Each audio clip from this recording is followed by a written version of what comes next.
Hey, what's up Guys, welcome back to Tech. And since Dami na ng padami yung mga Pinoy na na gusto mag-vlog. gumawa Ako ng compilation of vlogging sound effects na actually ginagamit rin ng Pinoy vloggers. na Test ko na rin yung mga sound effects na to and hindi na sila mga copyright. so don't worry.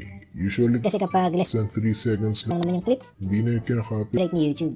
Okay guys, Kung may request kayo, in a video may question kayo, or gusto nyo pa-shoutout iwan nyo lang ko ng na message sa comment section. below. And as always, If nakatulong sa inyo, yung video na to, please click subscribe. subscribe. Salamat mga tol, And good luck! sa inyong vlog.